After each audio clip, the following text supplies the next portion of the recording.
aprovecho para presentar a Gastón. En primer lugar, le agradezco su buena predisposición para compartir con nosotros esta charla de cierre.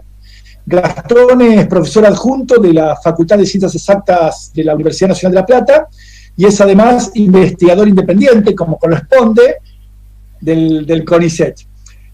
Gastón, bueno, gracias por compartir tu tiempo con nosotros. Ya sabes, te lo agradecí en privado, bueno, y aprovecho para hacerlo en público. Así que bueno, gracias por ser parte de este equipo del EMASUMS y gracias a todos los que un sábado de la tarde, somos más de 60 personas y esperemos que haya muchos mirando por YouTube también, tratando de compartir este placer por estudiar, aprender y enseñar matemática. Gracias, Gastón. Bueno, muchas gracias. Seguir siempre repitiendo, porque esto es lo que nos une, digamos. Con la cuarentena uno se da cuenta que la matemática es una ciencia social, o tiene algo humanístico que a veces no se ve. Nosotros, en general, lo que enseñamos y hacemos matemática, necesitamos el contacto de los otros para hablar de matemática y ahí es donde fluyen las ideas. Así que creo que es buenísima la idea y estoy muy contento de poder participar esta vez en una charla, dando una charla al final. Espero estar al nivel de las expectativas.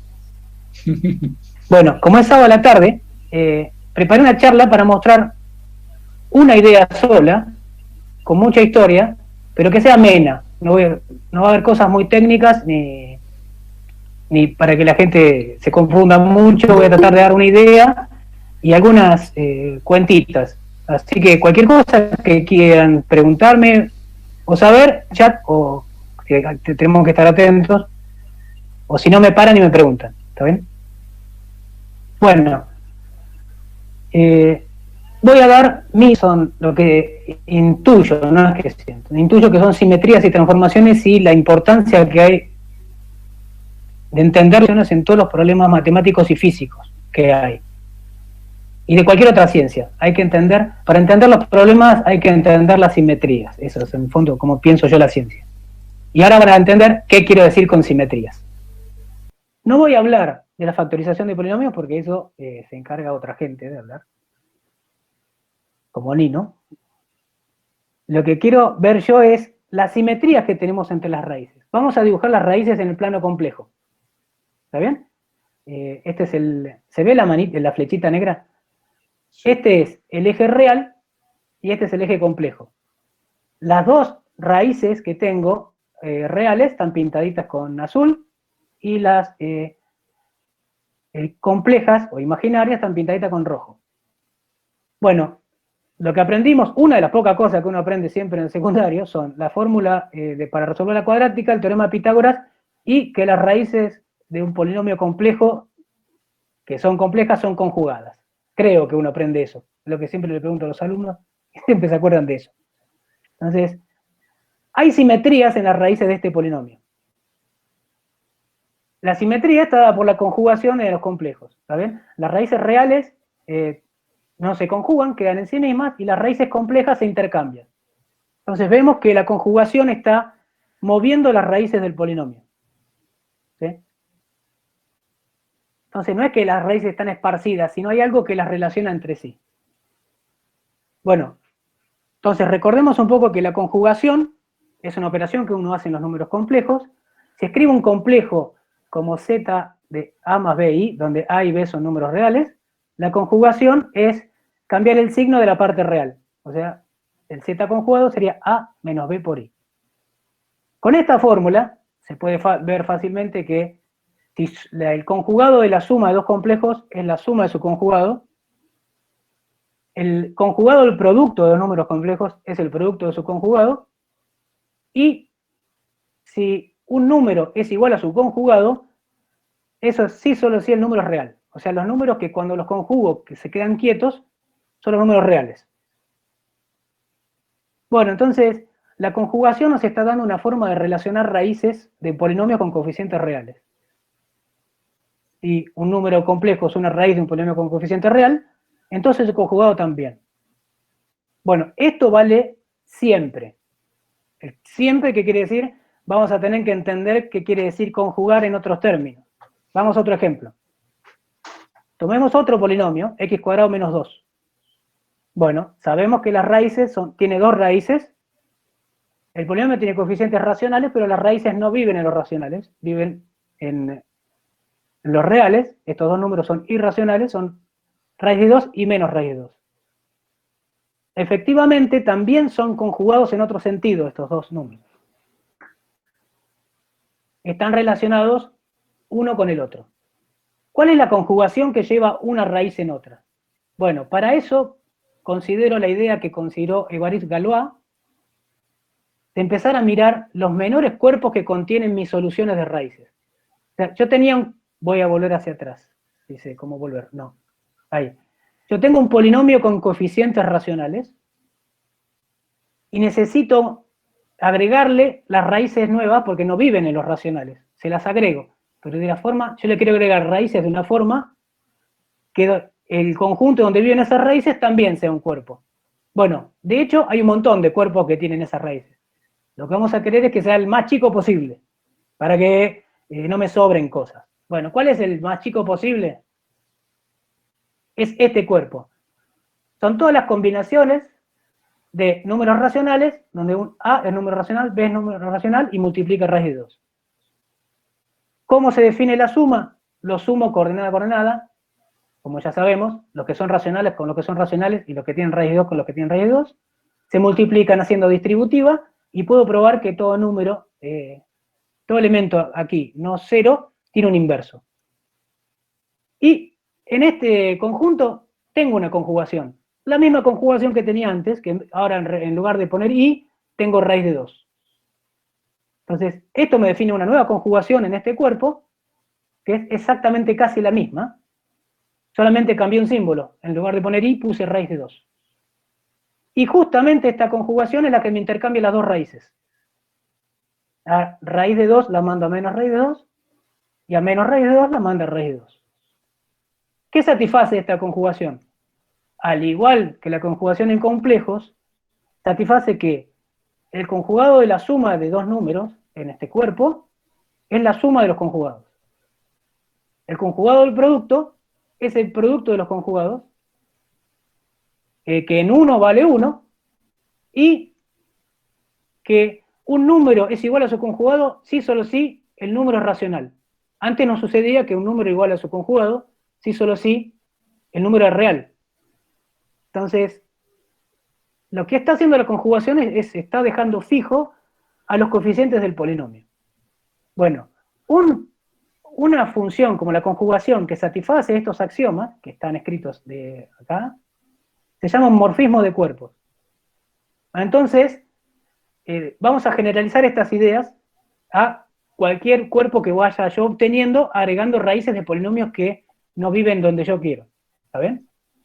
Entonces, supongamos que tenemos dos cuerpos, como recién, los reales y los complejos, o los racionales y agregándole los racionales raíz de 2. Bueno, en ese caso, cuando un cuerpo está metido de otro y se preservan la estructura, decimos que tenemos una extensión de cuerpos. En los ejemplos, los que di recién. C es una extensión de R, y Q raíz de 2 es una extensión de Q. Obviamente, Q raíz de 2 vive adentro de R, así que tenemos extensiones de cuerpos que se encajonan una dentro de la otra. ¿Está bien? ¿Y cómo voy pasando una dentro de la otra? Bueno, por distintas operaciones, o algebraicas o analíticas. De pasar de Q a Q raíz de 2, lo que hicimos fue agregar una raíz de un polinomio. Pero para pasar de Q a R, es mucho más complejo ese proceso, ¿está bien? Se nos escapa del álgebra, hay que poner topologías y ese tipo de cosas. No voy a hablar de eso, así que nos vamos a mantener con agregar raíces de polinomios. Bueno, si uno tiene una extensión cualquiera, hay un conjunto que es el conjunto que estamos mirando de conjugaciones. ¿Qué es ese conjunto de conjugaciones? Bueno, son morfismos de cuerpos que van del cuerpo en el cuerpo y que dejan fijo un cuerpo de base, digamos. En el primer ejemplo, la conjugación dejaba fijo los R. En el segundo ejemplo, la conjugación dejaba fijo los racionales. Bueno, entonces, dado cualquier extensión, definimos el conjunto el conjunto que voy a llamar GAL, LK, todos los morfismos de cuerpo, que van de L en L, que dejan fijo los elementos de K. ¿Qué pasa con este conjunto? Bueno, resulta que este conjunto GAL de LK es un grupo. ¿Qué quiere decir que sea un grupo? Bueno, que ahí adentro tiene un elemento neutro, que es la identidad, que si tengo dos elementos los puedo multiplicar o componer, y es claro que los puedo componer porque si tengo dos morfismos de cuerpos, puedo, como la imagen es igual a donde salgo al dominio, los compongo, y lo que resulta también es que tienen inverso. Bueno, esto es un grupo. Este grupo relacionado a extensiones de cuerpos se llama grupo de Galois del cuerpo, de las extensiones de cuerpo. Este señor que aparece acá, que es un niño, un niñe, ese Évariste Galois, como ven en las fechas, vivió 21 años nada más. Voy a dar ahora el famoso teorema de Galois, que no lo escribió él de esta forma, que lo voy a enunciar más adelante, pero dio las ideas. La teoría tardó mucho en tratar de escribirse bien, entender las ideas de Galois, hasta como se entienden ahora, pero Galois fue el precursor de la idea abstracta de grupo, de estas ideas de que hay algo que me mueve las raíces. Esas simetrías que mueven las raíces tienen una estructura, que es la estructura de grupo. Bueno, no sé si conocen la historia de Galois, pero Galois murió trágicamente a los 21 años en un duelo. Se dice, cuentan leyendas, que fue por un duelo por un amor. Otra leyenda menos romántica es que murió porque era revolucionario y estaba en contra de la monarquía. En sus ideas revolucionarias le quiso dar un muerto a la gente para que se subleve y fingieron un duelo con tanta mala suerte que murió en el duelo, pero ese mismo día se murió un general importante, no me acuerdo si era Lamarck o era otro importante, y la gente se sublevó por la muerte del general y se olvidó la de Galois. Así que la tumba de Galois está perdida en Francia y no logró el efecto que quería. El nombre de él quedó por las ideas que dejó atrás, que las escribió mientras estaba preso porque la monarquía lo había encarcelado por sus ideas. Bueno, ejemplos de grupos de Galois ya vimos. El de los complejos o los reales, uno puede probar que hay solamente dos elementos en el grupo de Galois: la identidad y la conjugación. Haciendo la misma cuenta, bueno, lo que no dije acá es, bueno, uno puede componer la conjugación. Entonces, tengo otro elemento que sería la conjugación al cuadrado, porque hago conjugación de conjugación. Bueno, pero como todo el mundo sabe, si conjugo dos veces vuelvo hacia de donde salí, así que el cuadrado de la conjugación es la identidad. Así que uno puede mostrar que el grupo de Galois de los complejos sobre R es el grupo cíclico de orden 2. O sea, tengo dos elementos donde el generador al cuadrado me da la identidad. Lo mismo sucede con el grupo de Galois de Q de raíz de 2 sobre Q. Tiene dos elementos y la conjugación al cuadrado me da la identidad. Bueno, muy bien. Entonces, lo que mostré antes vale para cualquier extensión de cuerpo y para cualquier elemento del grupo de Galois. Si uno tiene una extensión y toma una raíz de un polinomio con coeficientes en el cuerpo más chiquito, cuando a uno le aplica un señor que vive en el grupo de Galois, la raíz pasa a ser otra raíz del mismo polinomio. Entonces el conjunto de Galois lo que hace es moverme las raíces del polinomio. Lo que quiere decir esto que las raíces de un polinomio no están sueltas, sino que hay algo que las mueve entre sí. Y esto es maravilloso, porque uno piensa que bueno encontrar raíces de cualquier forma, pero no, es algo que hay algo que nos lleva, nos traslada de una raíz en otra, y esos son los automorfismos de Galois. Como en toda charla, dicen que siempre una charla buena tiene que tener una demostración, le agrego esta demostración a la proposición chiquita, cortita. Es muy fácil esta demostración, es la misma demostración que uno hace en álgebra 1 en la facultad, o quizás en el secundario también, para mostrar que el conjugado de una raíz también es una raíz.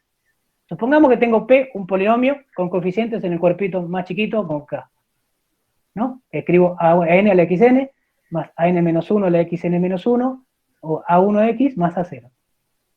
Si alfa es raíz, eso quiere decir que cuando evalúo el polinomio en alfa me da 0.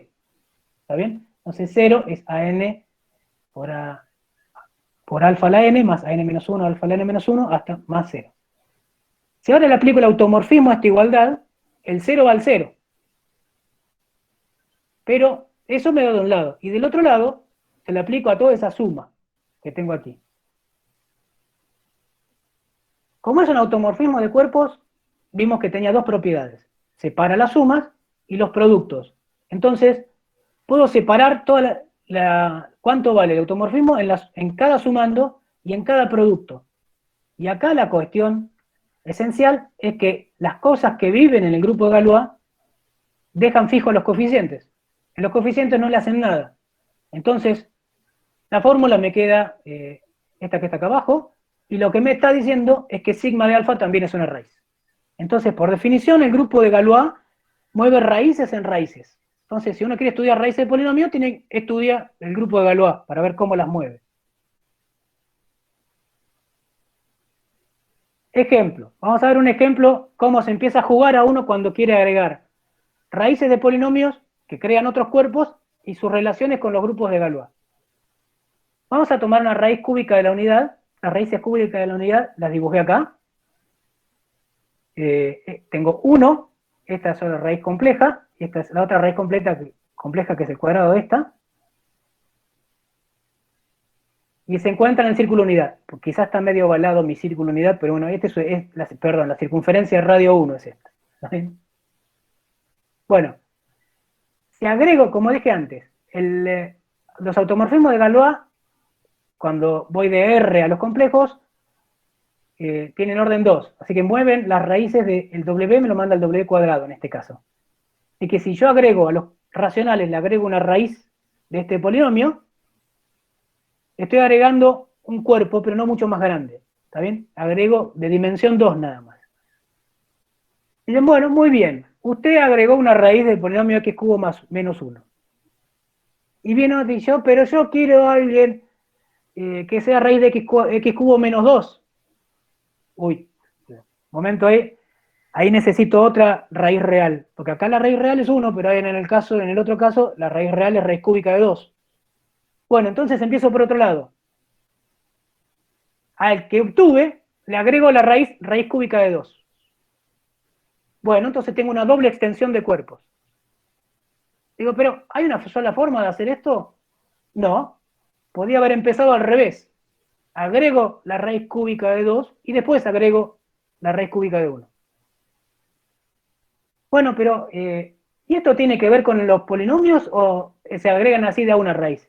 Bueno, en el fondo sí tiene que ver con los polinomios y mucho, pero si voy agregando raíces del mismo polinomio en forma distinta, me dan distintas extensiones. Entonces, cuando uno quiere agregar raíces, cuando agrega un montón de subextensiones. Para cada subextensión, lo que entendió Galois es que las subextensiones, mirar estas extensiones de agregar ceros de polinomio, tienen que ver con mirar los grupos que se corresponden a cada uno. En este caso, el grupo de Galois que se corresponde a la extensión más grande es el grupo simétrico en 3 letras. Y para cada subextensión que tengo por distintos caminos, tengo distintos grupos. Este es el teorema de Galois, es un teoremón. Como ven, los numeritos están dados vueltas, porque la relación no es...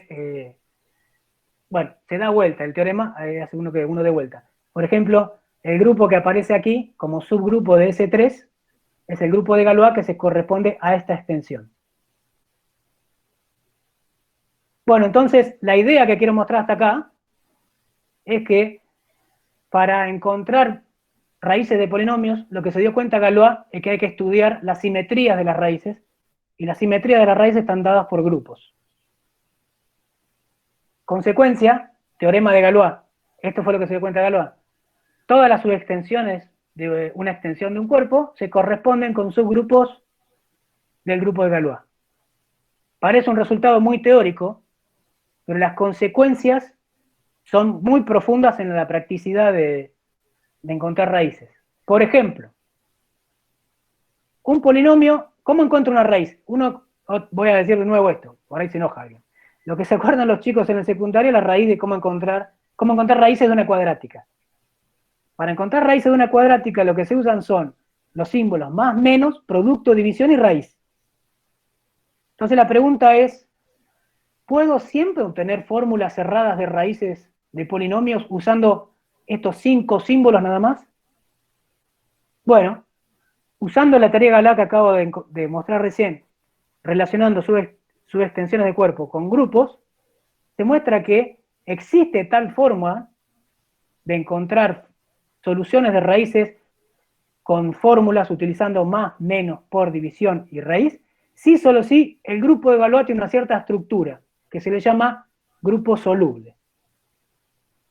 Entonces, digo, un momento. Entonces, esto puede significar que no haya grupos que no son solubles, porque si le ponemos un nombre, es porque no todos son solubles. Efectivamente, no todos los grupos son solubles. ¿Y cuál es el grupo soluble más chiquitito? No soluble más chiquitito. Es A5, el grupo alternado de 5 letras. Bueno, ese señor aparece como grupo de Galois de una extensión de un polinomio de grado 5. ¿Qué quiere decir eso? Que para polinomios de grado 5 o mayor no existe ninguna fórmula, ni va a poder existir, porque existen grupos que no son solubles relacionados a esos polinomios. O sea, en el colegio aprendimos que existe fórmulas para encontrar raíces de polinomios de grado 2, pero existen fórmulas muy parecidas para grado 3 y 4. Y para grado 5 ya no. El primero que la demostró que para 5 no había fórmula fue Niels Henrik Abel, matemático sueco. Fíjense, esta es la fotito de Abel, la fotito de una pintura. Vivió de 1802 a 1829, o sea, vivió también precariamente 27 años. Fue un matemático excelente, Abel. De él se debe el nombre abeliano. Si se cruzan con cualquier cosa que sea abeliana, es por Abel. Y bueno, hoy existe un prestigioso premio con el nombre de él, el premio Abel, que es más o menos algo paralelo como al premio Nobel. También es para matemáticos con carreras formadas y extensas. Muy bien, ¿alguna pregunta hasta acá? Ahora voy a meterme en otro tipo de simetrías.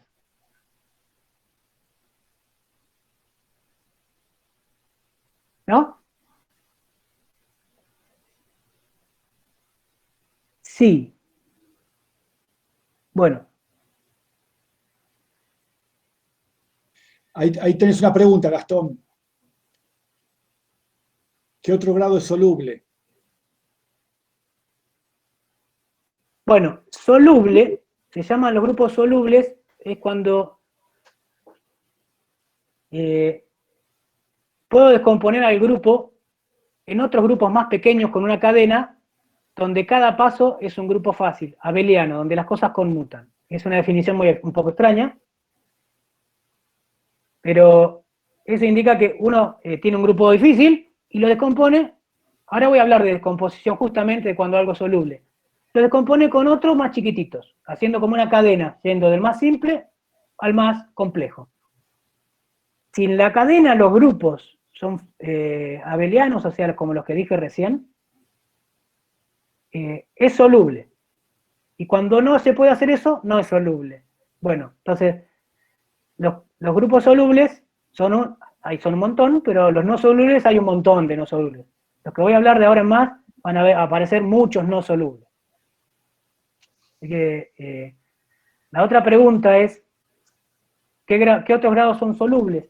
Bueno, esto depende del polinomio, no del grado. Cada polinomio tiene su grupo de Galois asociado. Esto no lo dije, pero todo grupo finito es un grupo de Galois.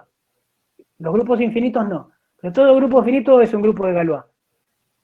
Y el grupo de Galois se corresponde a cierto polinomio.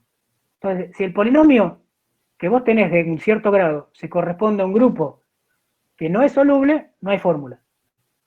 Si el polinomio que vos tenés se corresponde a un grupo que es soluble, hay una fórmula, pero te sirve para ese polinomio. O sea, si vos sabés que el grupo es soluble, te sirve para el polinomio la fórmula, para ese polinomio. Pero si cambias de polinomio, hay otro grupo y no te sirve. Entonces, por eso no hay fórmula general, hay fórmula para algunos polinomios. Entonces, quizás se encuentran por ahí en el YouTube o en Internet que para tales polinomios que cumplen cierta cosa existe esta fórmula. Correcto, porque el grupo correspondiente a Galois es soluble, pero en general, para grado mayor o igual a 5, siempre hay un polinomio que tiene un grupo de Galois que no es soluble. Entonces no hay ninguna fórmula general, para ningún grado mayor o igual a 5. Bueno, espero que se haya entendido eso. Pasamos ahora a mirar otros tipos de reflexiones. Vamos a quedarnos con el triangulito que tendría que ser equilátero. También por ahí lo ven un poco estirado, porque me lo dibujé a mano. Pero es equilátero. ¿eh? Entonces, vimos que la simetría que me da el grupo de Galois es la conjugación. Cambia el W por el W cuadrado. Lo que se puede interpretar que cambia W es el morfismo que manda W a W cuadrado.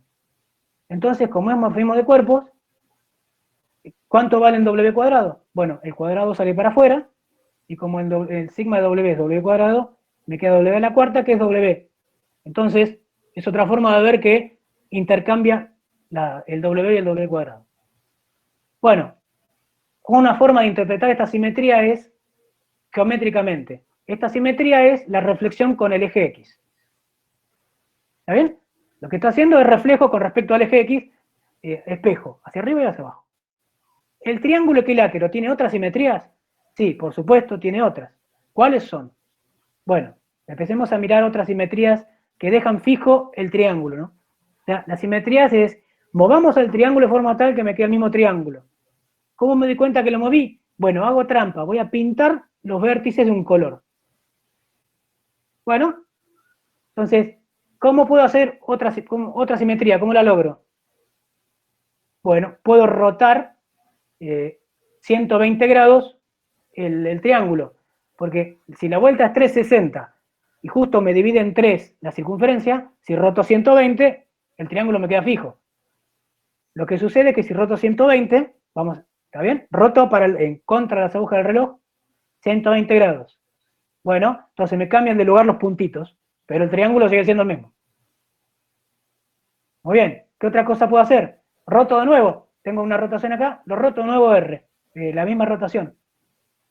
Bueno, si lo roto de nuevo otra vez, me cambian de nuevo los puntitos, pero el triángulo me queda igual. Entonces, si hago rotación de rotación, la voy a escribir como rotación al cuadrado, que es rotar 240 grados. Bueno, ¿qué otra tengo? Bueno, puedo componer con mi simetría, la simetría del eje X. Bueno, puedo componer mi rotación de R cuadrado con S y me sigue manteniendo el triángulo. Entonces, ¿qué está pasando? Tenemos estas transformaciones, estas simetrías, que si las compongo me siguen quedando fijo el triángulo. Entonces, como puedo componer de una y otra forma, este conjunto de simetrías me generan un grupo, porque son un grupo. Así, jugando, ejercicio para el hogar, ahora para la picada, hagan los dibujitos y vean que si hago R compuesto con S, es lo mismo que hacer S compuesto con R cuadrado. Me dan la misma simetría. O si hago rotar 120 grados 3 veces, me da la identidad. Claro, porque roto 360. Entonces hago 120, 120, 120, 360. O si hago la simetría con respecto al eje X al cuadrado, me da la identidad. Porque espejo y espejo. Bueno, analizando todas las posibles combinaciones, uno encuentra una tabla de multiplicar de las simetrías. ¿Está bien? Como uno multiplica números, lo que estamos haciendo ahora es multiplicando simetrías, salvo que le llamamos composición a la multiplicación. Bueno, todas estas simetrías juntas en un paquete forman un grupo. Ese grupo se llama el grupo diedral de orden 6, porque hay 6 elementos que vienen ahí adentro. Ejercicio de encontrarlos. Bueno, le estoy dando la pista, son los que están en la primera fila del cuadro. ¿Sí? Esos son esos 6, y acá hice la tabla a multiplicar de cómo se componen entre sí. Esto no es particular del triángulo, se puede hacer con cualquier polígono regular, y el grupo de simetrías rígidas, de movimientos rígidos, son los grupos diedrales de distintos órdenes. Para el cuadrado tenemos D4, para el pentágono D5 y así. ¿Ven? Son los grupos diedrales. Como ven, fíjense que me fijé qué simetría estaba tomando mirando los vértices, cómo cambiaban los colores. Digo, entonces, ¿para qué hace falta tener el triángulo si solamente me fijo los puntitos? Bueno, me fijo solo los puntitos. Vamos a mirar solo los puntitos. ¿Cómo cambian los puntitos si hago una simetría? La primera simetría era cambio los puntitos rojo y verde. ¿No? Entonces, para tratar de escribirla ahora la simetría, en vez de usar puntitos, colores con puntitos, le pongo números. Al verde lo llamé 1, al rojo 2 y al azul 3. Entonces, cambiar el rojo con el verde es cambiar el 1 con el 2 y lo voy a escribir como el par 1, 2. Voy a llamarlo transposición 1, 2, porque transpongo dos elementos. La rotación me mandaba el azul al rojo, el rojo al verde y el verde al azul. Entonces me manda el 1 al 2, el 2 al 3 y el 3 al 1. Entonces la escribo de esta forma, como un ciclo que va el 1 al 2, el 2 al 3, el 3 al 1.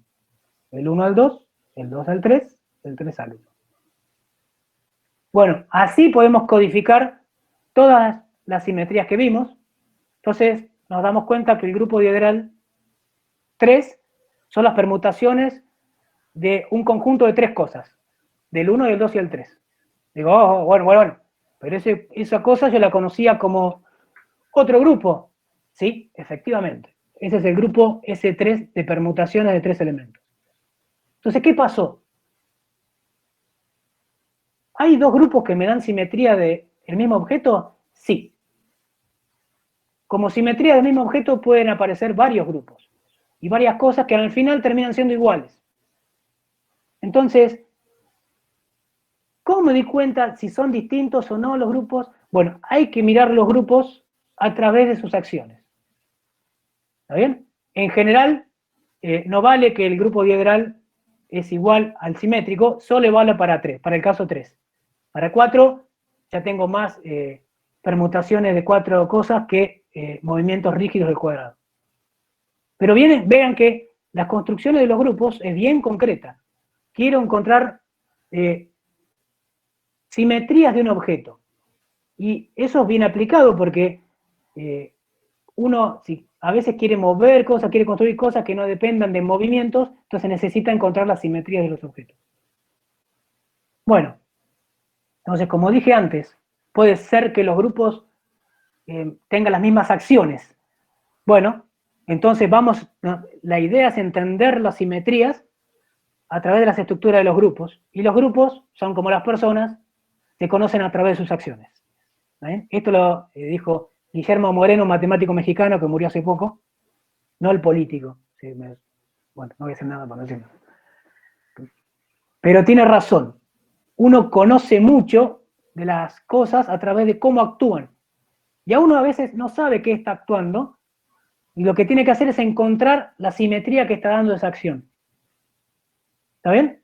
Entonces, esa fue una idea fundamental de se podría decir la madre de la álgebra moderna, Emmy Noether, matemática alemana, judía, que vean los años donde vivió, 1882 a 1935, tuvo que exiliarse por el Tercer Reich en Alemania, se fue a Estados Unidos, fue la primera mujer con un cargo de profesora en Alemania,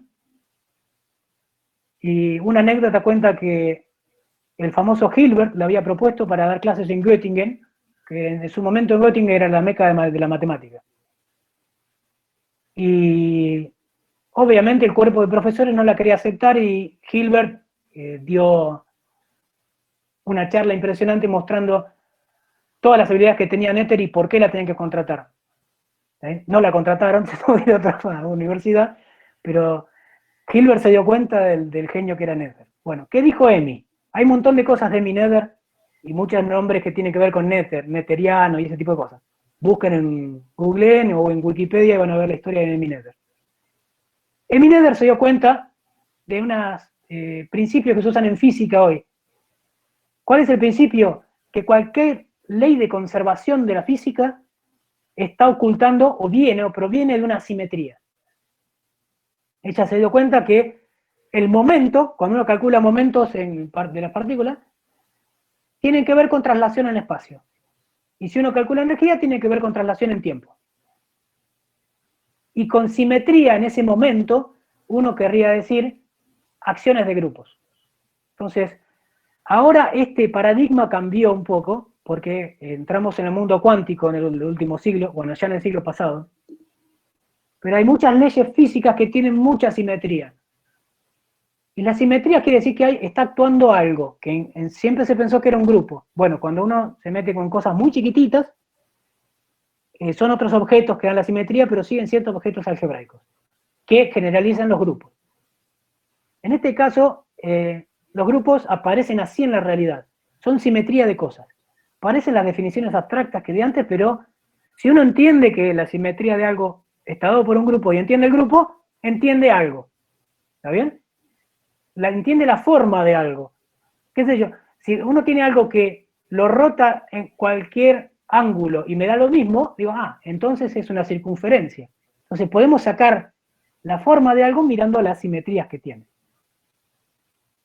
Muy bien, entonces, problema existencial. ¿Cuántas simetrías hay? Porque me aparecen simetrías y las quiero entenderlas. Entonces, problema, que se lo llevamos a los matemáticos, determinar todos los grupos salvo isomorfismos. Bueno, problema demasiado abierto, imposible. ¿Qué vamos a hacer? Bueno, primero empecemos a pensar lo que sería un grupo simple. Bueno, ¿cuáles son los grupos simples? Los que no tienen imágenes de grupos más chiquitas. Entonces, eso sería un grupo simple, que no le puedo descomponer de otra forma, ¿está bien? Cuando uno tiene una imagen de algo más chico, lo descompone, en este caso. Entonces vamos a decir que un grupo es simple si cada vez que tengo un morfismo subyectivo de grupos, o es biyectivo, que la imagen es todo, o la imagen era simplemente uno y el núcleo era todo. ¿Está bien? Y lo que sucede es que usando estos grupos, uno puede descomponer todos los grupos finitos. Vamos a pensar en grupos finitos. Y esto tiene un paralelismo con los números enteros y los átomos y las moléculas y los grupos. En este caso nosotros sabemos de chiquito que 24 lo puedo descomponer con una factorización de números primos, ¿está bien? Acá los elementos simples de los números serían los números primos. Los números enteros serían los números primos. Los elementos simples de los grupos son los grupos simples. En este caso, ese 4 se descompone como una cadena de grupos simples. No es la suma, no es el producto, pero es como una cadena. Estos se llaman factores de Jordan-Hölder. Es un poco más complejo, no lo puedo decir ahora quién es, pero se puede buscar. En este caso mostraría que ese 4 es soluble, ya que venía la pregunta por ahí, porque encuentro una cadena de grupos abelianos, el cíclico de orden 2, de C2 y el cíclico de orden 3. Fíjense que los numeritos que aparecen son los mismos. Muy bien, entonces cambiamos el problema. Determinar los grupos finitos, simples, salvo isomorfismo. Bueno, problema dificilísimo, pero está resuelto. ¿Cuándo se resolvió? Hasta hace poco. ¿Cuándo empezó? Con Galois. Fue un problema, y acá le pifié, está mal escrito, es 1832, son 200 años de problema. Y este 2012 es medio mentiroso, se terminó de escribir bien todo el año pasado. O sea, el problema tardó 200 años en resolverse, pero se pudo resolver. La solución involucró más de 100 matemáticos y más de 10.000 páginas. Hoy en día, Gorenstein y un montón de gente trabajando con él, mucha gente, escribieron 8 volúmenes para hacer la prueba. Son volúmenes de la AMS, de la American Mathematical Society, se pueden encontrar, se pueden bajar, pero hay que sentarse a entenderlas, pues es muy grande, muy largo, pero hasta antes del año pasado o anteaño, nadie ponía las manos en el fuego con que el problema estuviera resuelto, porque no estaba, o sea, había resultados sueltos por todos lados. Gorenstein lo que hizo con otra gente, se juntaron y los escribieron todos juntos para mostrar que la prueba es correcta. Y efectivamente resultó. Entonces, pensando en todo lo que se escribió, todo lo que pasamos, mucha gente considera que este es uno de los teoremas más extraordinarios de la historia de la matemática. La clasificación de los grupos finitos simples, salvo isomorfismo. ¿Qué quiere decir eso? Ahora, ¿terminó el problema? ¿Ganamos? Sí, pero solamente una fecha. Con toda la información que tenemos ahora, tenemos la información de las simetrías finitas. ¿Qué quiere decir eso? Recién logramos una tabla periódica. Estábamos haciendo química sin tener la tabla periódica. Y ahora tenemos una tabla periódica. ¿Cómo tenemos tabla periódica? La tabla periódica de los grupos simples. Por ahí hay algunas cosas para bajar de internet de la tabla periódica. Yo la voy a dibujar más o menos acá, copiando la de química. La tabla periódica consiste de 18 familias infinitas y otras cosas más. Una de las familias infinitas son la familia de grupos cíclicos. ¿Todos los grupos cíclicos son simples? No. Todos los grupos cíclicos de orden primo. Bueno, ¿pero vos conocés todos los números primos? No. Si uno conoce el número primo más grande, se gana $1.000.000. Es el premio que hay ahora. Entonces, ¿qué quiere decir esto que conozco los grupos simples? Bueno, suponiendo que tenemos un primo, tengo el grupo. Es medio trucho eso, pero bueno, módulo que conozco el primo, conozco el grupo. Después están los grupos alternados, que tienen que ver con las permutaciones de los elementos, son las permutaciones pares. Son 2 familias infinitas y una familia, 16 familias más de grupos que tienen que ver con álgebras y grupos de Lie. Tienen que ver con álgebras de matrices sobre cuerpos finitos. Es una construcción hermosa de Chevalet, matemático francés brillante, de mediados del siglo pasado. Y la construcción es bellísima de estos grupos. No la puedo dar acá porque llevaría 2 horas más para explicar cómo se construyen. Pero bueno, están los grupos finitos de tipo Lie que son muy combinatorios. Es hermoso trabajar con estos grupos. Y si conocen matrices, pueden saber más o menos quiénes son. ¿Bien? El primero tiene que ver con matrices de determinante 1, el segundo con formas simplécticas, bueno, y así. El tercero con formas ortogonales. Además de las familias infinitas, hay otros. Esto ya empieza a ponerse raro. Hay 26 grupos que no pertenecen a ninguna familia infinita. Son 26 grupos esporádicos. Se le pone esporádico porque no pertenecen a ninguna familia. Y de los 26 esporádicos hay uno que tiene el índice más grande. De tan grande que es el orden, se lo llamó el grupo monstruo. Entonces, el grupo monstruo es un grupo simple de orden más grande. Bueno, ¿qué tan grande puede ser el orden? Puedo preguntar uno. Bueno, el orden del grupo monstruo, o sea, la cantidad de elementos que tiene, es cercano a 8 por 10 a la... Acá hay un typo también, 53, ahí lo arreglé. 10, es enorme. Bueno, el que le puso el nombre es John Conway, matemático también increíblemente inteligente, que inventó un montón de cosas muy divertidas, inventó juegos, el juego de la vida de John Conway. También fíjense en la bibliografía de Conway que hizo de todo. La verdad que es alguien muy digno que uno lea y se instruye mucho con las cosas que escribió Conway. Bueno, él fue uno de los que le puso el nombre al grupo monstruo. Paréntesis aparte, murió de COVID-19. Es una de las vidas que se llevó la enfermedad este año. ¿Cómo encontramos el grupo monstruo? No lo encontramos por la definición, axioma, y digo, estos son los elementos. No, lo encontramos como simetrías de algo, como acabo de decir yo. Bueno, ¿simetrías de qué cosa? Bueno, encontramos con simetrías de un objeto de dimensión 196.883. ¿What? ¿Cómo lo encontraron? Bueno, había algo ahí dando vueltas y se dieron cuenta que el grupo de simetrías era simple. De hecho, nadie entiende cómo se encontró ni por qué. El mismo Conway dice que nadie le dio una razón de por qué el grupo monstruo debería existir. ¿Por qué está ahí? Porque los otros grupos tienen alguna relación de la geometría o de la naturaleza, tiene alguna noción, pero el grupo monstruo nadie entiende por qué. Es un grupo simple, enorme, que hasta ahí aparece.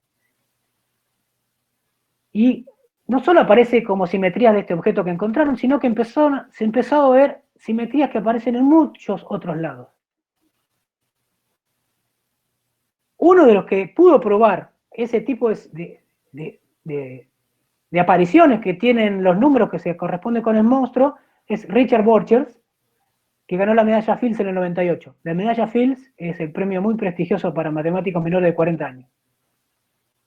Él dice que el monstruo reafirma su existencia en coincidencias bizarras. Aparecen números que uno no se puede imaginar por qué aparecen ahí, pero quiere decir que hay una simetría del monstruo dando vueltas. Esas simetrías aparecieron en relaciones con teoría de Galois y formas modulares que tiene que ver con teoría de números, que tuvo que ver con la demostración del último teorema de Fermat. Entonces aparecen cosas raras, nadie entiende por qué. Como nadie entiende por qué aparece eso, Conway le puso la conjetura Moonshine. No sé bien cómo traducir Moonshine, luz de luna. Es una conjetura que nadie sabe bien por qué debe valer, ni por qué plantearla, pero efectivamente parece que sucede. Bueno, por probar una de las instancias de la conjetura Moonshine, Borger ganó la medalla Fields. De hecho, hoy en día, esta conjetura Moonshine va más allá y lo que está probando es que los números que aparecen relacionados al monstruo tienen que ver con la teoría de cuerdas que está desarrollando Maldacena y otra gente en física, que tienen que ver cómo se describe el universo. Entonces, de algo tan extraño de que parece fabricado con los dedos el monstruo, en realidad no. Y lo que está diciendo subyacente es la idea que quiero dejar después de la charla. Los grupos solamente exhiben las simetrías de otras cosas. Y si uno quiere entender realmente algo, o mi forma de entenderlo, es entender las simetrías que esconden los objetos. Esas simetrías son objetos algebraicos que muchas veces podemos escribir, en este caso los grupos. Así que espero que les haya gustado la manera de ver los grupos y las simetrías. Y bueno, me pueden hacer cualquier pregunta que quieran. Muchas gracias por escucharme, estar ahí. Hola Gastón, muchas gracias, un aplauso virtual.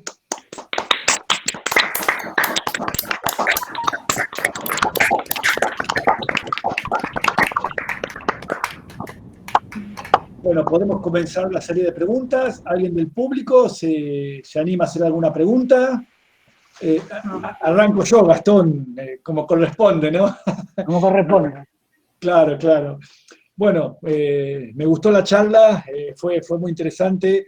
Ahí Paola Lescano dice súper didáctico, Daniela dice muy bueno, así que bueno, me pareció muy interesante todo esto que mostraste, ¿no? El vínculo íntimo que existe entre la geometría, entre los polinomios, entre hasta un objeto que uno asocia con lo más abstracto, como es la noción de grupo, ¿no? Son conceptos en general que, como profesor de matemática, lo digo, uno pareciera ser que son muy abstractos y cuando se enseñan en la escuela pareciera que están lejanos de la realidad concreta, ¿no? Y bueno, acá creo que estás mostrando cómo se podría encarar enfocar el estudio de los polinomios desde otro lugar también, ¿no? Desde las cuestiones geométricas, porque Exacto. vos exhibiste las relaciones, ¿no? ¿Qué pensás al respecto? Que creo que deberíamos ponerle geometría a todo lo que vemos, porque es lo palpable. O sea, si uno aprende a encontrar raíces moviendo geométricamente con dibujitos, es hasta más divertido encontrarlas. Primero que es más útil porque uno ve. ¿Está bien? A ver si encuentro, por ejemplo, la x cubo más 1. Uno ve el dibujito.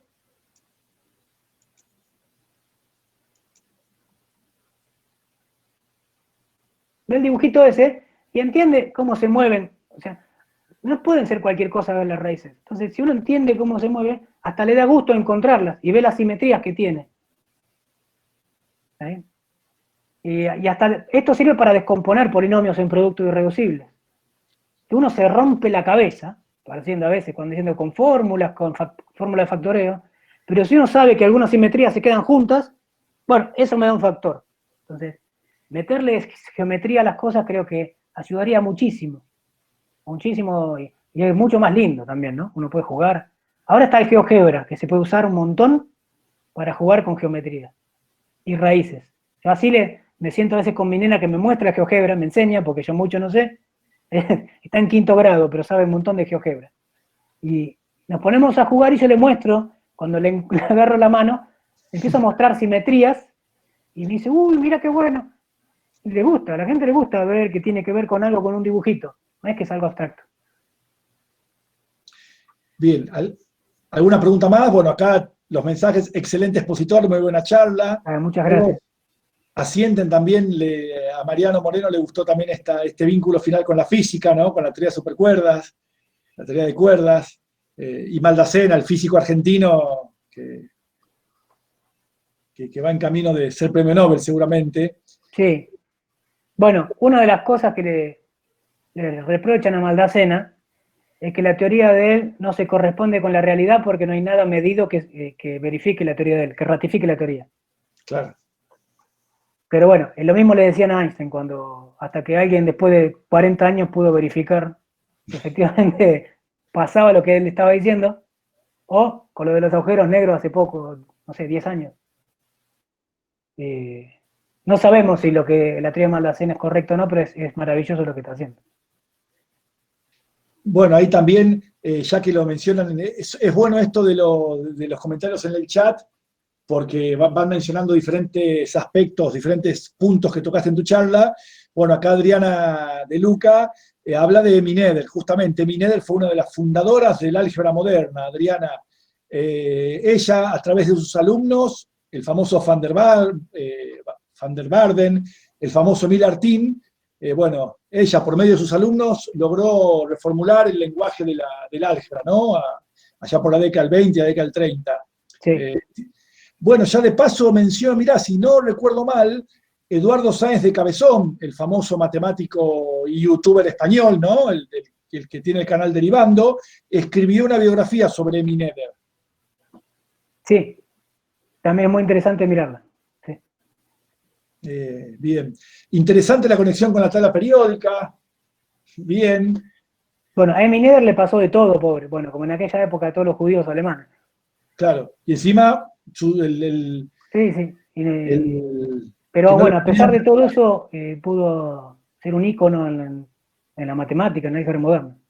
Sí, ella de alguna manera delineó el desarrollo del álgebra del siglo XX, ¿no? A partir de su trabajo. Sí. Bueno, acá comentan, sí, que Eduardo Sáenz de Cabezón le dedicó un video, que escribió el libro, sí. Hay obras de teatro también de Mineder. Eso no lo sabía, ¿sí? Sí, hay una en Italia, en italiano, pero era con respecto al teorema que dije, de las simetrías y las conservaciones en física. Claro. Uno, el primer encuentro que tiene con el adjetivo neteriano es cuando hace una materia de teoría de estructuras algebraicas. Si un anillo es neteriano, el anillo de polinomios con coeficientes en ese anillo es neteriano. Ese fue, recuerdo, mi primer encuentro con el adjetivo neteriano y no sabía a quién aludía. Me imaginaba que aludía a algún matemático, pero no, después, con el tiempo, aprendí que era una matemática.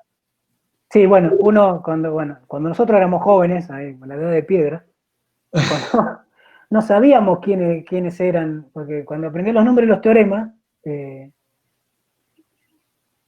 aparece E-Nether, y bueno, en general no sé de qué pensaba uno.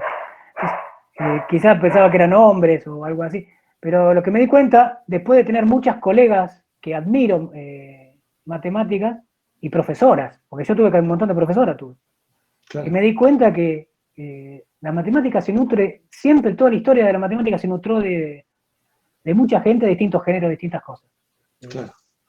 Entonces es bueno decir quién es el nombre de alguien, porque muestra que siempre, en todas las épocas, se pudo hacer matemática. En contra de todo, como a Mineder, en contra de todo, pero uno puede encontrarse caminos y tener la fuerza para llegar, ¿no? Sí. Acá Eda dice algo también al respecto. Eda, ¿te referís a la noción de grupo, que el orden de cierto grupo de unidades tiene que ver con los desarrollos decimales de los números racionales? A Sí, eso sí, ese resultado en que la longitud del desarrollo decimal de un número racional tiene que ver con el orden del denominador en Z. módulo de la base. Sí, no sé Módulo de la si. base. O sea, Sí. les cuento, chicos, bueno, a todos, digo, Sí, seguramente algunos estudiantes de General Sarmiento que hicieron el curso nuestro de Álgebra 2 se encontraron con esos resultados, pero si uno quisiera tratar de saber tengo una fracción que sabemos que va a ser periódica, ¿no? Porque la fracción 1/37, por ejemplo, sabemos que va a ser periódica en base 10 porque 37 y 10 son coprimos. Ok, ¿cuáles son las posibles longitudes de ese periodo? Bueno, tienen que ver con teoría de grupos también, ¿sí? Entonces es interesante, ahí está, gracias Eda por traer ese ejemplo, es interesante mostrar cómo la teoría de grupos, que surgió de la mente brillante de Galois, también para buscar raíces de polinomios, también tiene que ver con la longitud de los periodos de los números racionales, ¿no? Es maravilloso, sí. Gracias, Eda. Bueno, Bonino también, ¿sabes? Con criptografía y con un montón de cosas también tiene que ver la estructura del grupo. Exacto. Entonces, sí, Sí. por eso digo, son simetrías que aparecen en todos lados. Cada vez que uno se cruza una simetría, es probable que sea un grupo o algo parecido a un grupo. Te voy a hacer una colección nada más, si me permitís, Gastón. Por favor, faltaba más. Abel era noruego, no era sueco. Noruego. Gracias. Pero el premio no lo da Suecia, el premio Abel. No, Por eso lo me da la confundí. Academia de Ciencias Noruega. Ah, Lo que ocurre Noruega. es que Noruega en una época era dependiente del reino de Suecia. Sí. Y Abel era como una figura importante, como un símbolo de la independencia, por más que habían pasado 100 años. Entonces, bueno. Entonces fue peor mi error. Si me llegara a escuchar un noruego, estaría muy enojado. Espero que no haya ningún noruego en la audiencia. Bueno, Es como el gente, Gardel, es uruguayo o argentino. ¿Cómo? Es como Gardel, Gardel. claro, sí, los uruguayos van a decir que es uruguayo. Gente, más preguntas, algunas sin miedo, anímense, pregunten. Bueno, yo tengo un comentario. Primero, Gastón, muchísimas gracias. De verdad que ha sido una exposición muy bonita sobre este tema de las simetrías y los grupos. Nosotros acá en Colombia estamos trabajando en algunos institutos de investigación relacionados con el Ministerio de Medio Ambiente. Estamos trabajando sobre desarrollo sostenible y lo que hemos encontrado es que el desarrollo sostenible no es otra cosa que una simetría del tiempo, y esa simetría del tiempo la tiene que dar el bienestar. Cuando uno puede garantizar en un paisaje o en un territorio que el bienestar es una simetría del tiempo, uno puede hablar de desarrollo sostenible. Y estamos modelando con sistemas diferenciales el bienestar. Pero entonces, pues ahí entran otros líos que ya tiene que ver un poquito más de teoría de Galois diferencial, pero básicamente ratificar lo que están diciendo. Desde las aplicaciones se pueden ver cosas que son muy relevantes, que proponen nuevos problemas y que hacen muy interesante el tema de las simetrías. Bueno, muchas gracias, Juan. Sí, efectivamente. Bueno, con teoría de Galois diferencial aparecen otros grupos. Pero sí, efectivamente. Es muy interesante. Bueno, cuando uno trata la realidad es mucho más compleja, ¿no? Tiene que restringirse un poco. Muchas gracias por el comentario. Más preguntas, chicos, gente. Tuvimos algunos problemas con el vivo en YouTube, pero bueno, por suerte va a quedar grabado y después lo voy a subir a Matemática Sentimental. Pregunten, que ya es la despedida esto. Si estuviéramos en una sala, si hubiera sido presencial, seguramente estaríamos trayendo alguna bebida, algo para brindar, ¿no? ¿No me la mandan a mi casa? Te mandamos un Rappi, Gastón, ahora. Bueno, estoy esperando. Gastón, ahí Laura Eppelman te dice muy inspiradora la charla. Bueno, muchas gracias. Bueno, de paso, agradezco, bueno, tenemos compañeros de Colombia, gente de La Plata, estudiantes de la UNS, docentes de diferentes ámbitos. Estamos muy contentos con la organización de la EMASUN por esta convocatoria. Pero pueden seguir preguntando, no hay límite de tiempo, así que... Es como para hacerla virtual todos los años. Hola, yo quería decir, mira, justamente eso, me sacaste la palabra de la boca. Hace años que yo quiero participar, pero como mis hijos están en vacaciones, nunca puedo ir. Y la verdad que estoy súper agradecida de que se haya hecho virtual. me encanta. Soy estudiante, estoy ahí en los primeros pasos de la carrera, no sé mucho de todo lo que se habló, pero me encanta escucharlos, es re lindo nutrirse de ustedes. Agradezco y ojalá todos los años se pueda hacer un pedacito virtual al menos. Gracias. Gracias, Paola. ¿Sos estudiante de la UMS? Sí, soy estudiante de la UMS. Gracias. Muchas gracias. De la hermosa UMS.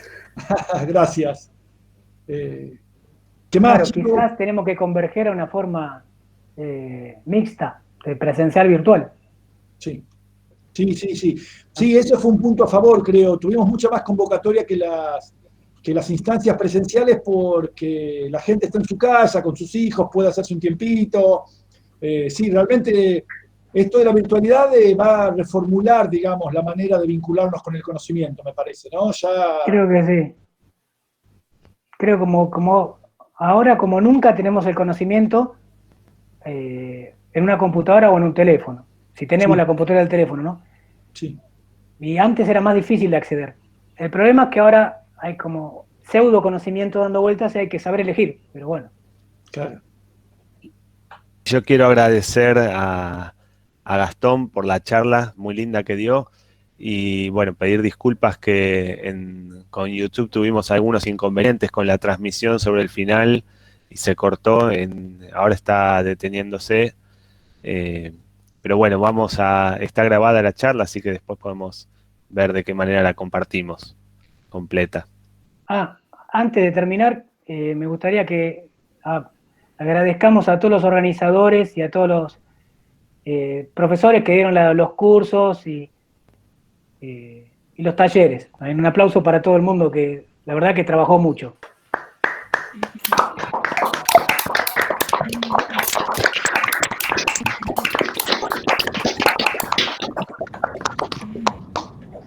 Gracias, Gastón. Bueno, y aprovecho antes de que terminemos de grabar, Robert, así queda el anuncio.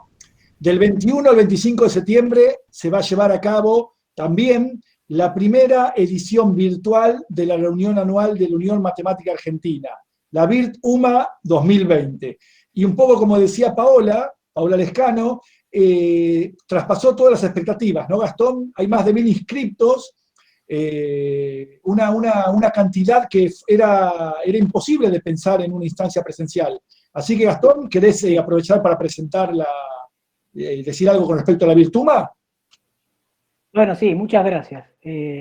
Bueno, como saben todos, este año vamos a tener que hacer solamente encuentros virtuales, entonces nos ocurrió la idea de tratar de replicar todas las actividades que viene haciendo la Unión Matemática Argentina todos los años, pero en forma virtual.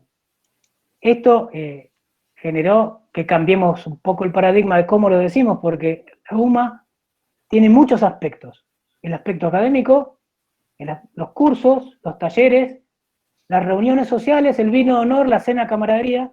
Entonces lo que vamos a ofrecer son una semana de transmisiones en Zoom, en vivo, de pocas charlas, de algunas charlas invitadas y algunos talleres, transmisiones en YouTube de algunas charlas.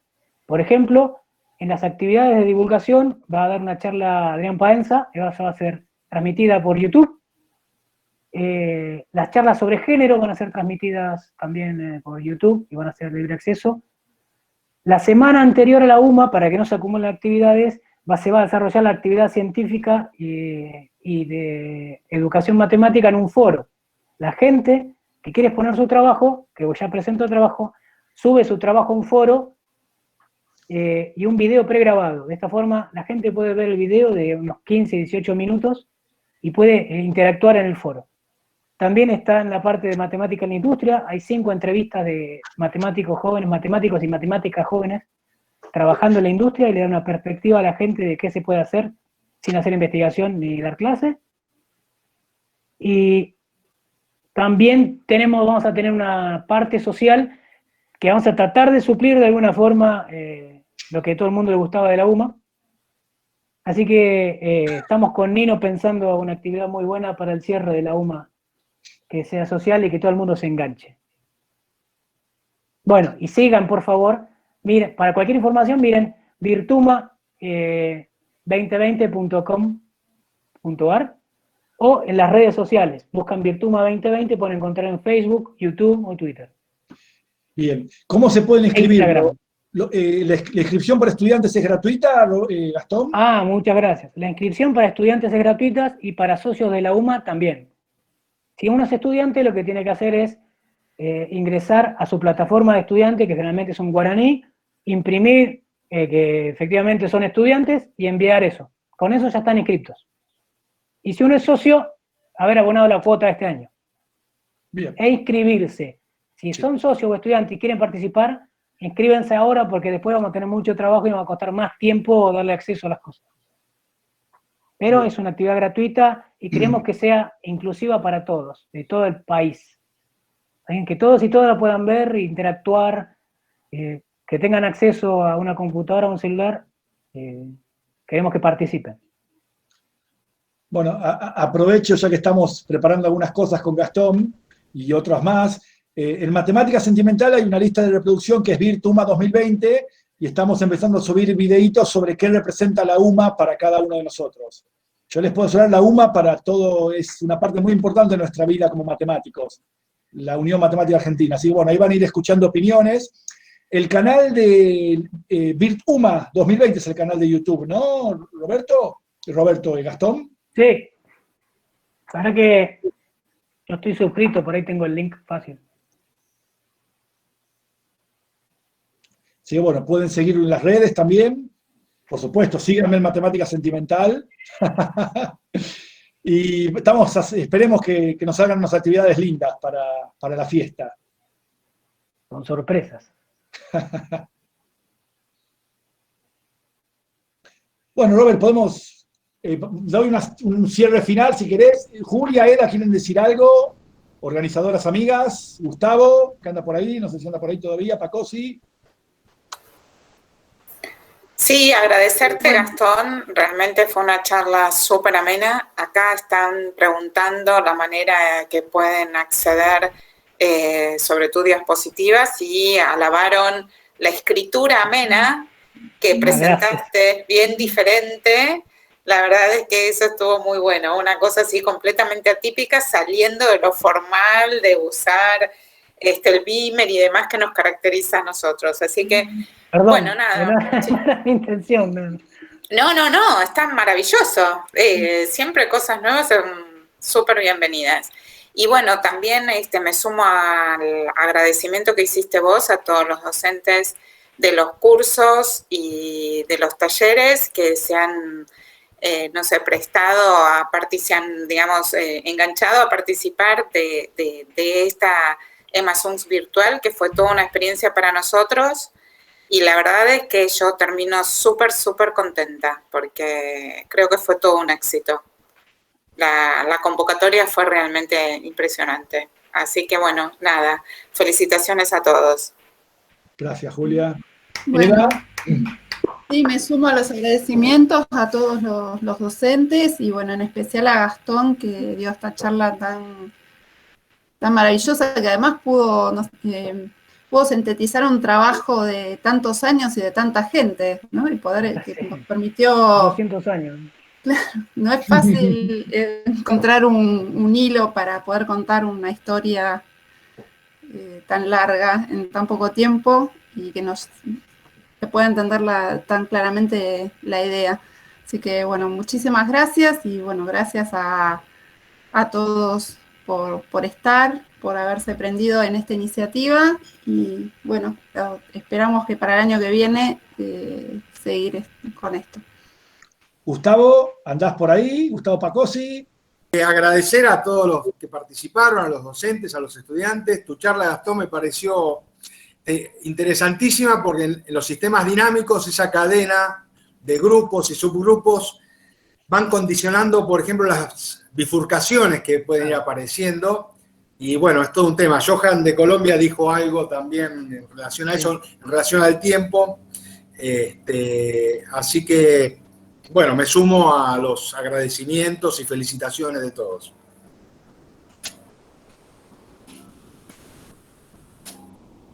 Robert, ¿querías decir algo?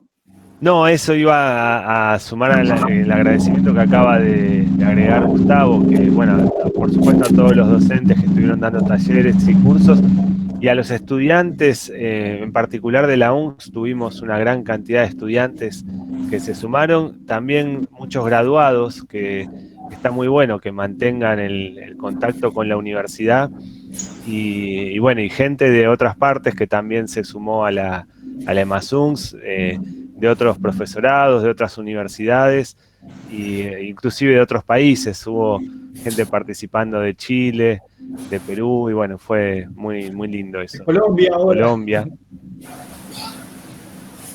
Bueno, entonces me toca a mí dar el cierre formal a la sexta Escuela de Matemáticas de la Unión, viste, me sale ahí. Te sale, ya estás programado. Somos una unión, como dije ayer, de la Universidad Nacional de General Sarmiento, la BIRT EMASUNS 2020, así que bueno, gracias a todos por muchos más encuentros. Damos por terminada la reunión. Gracias a todos, gente, hasta luego.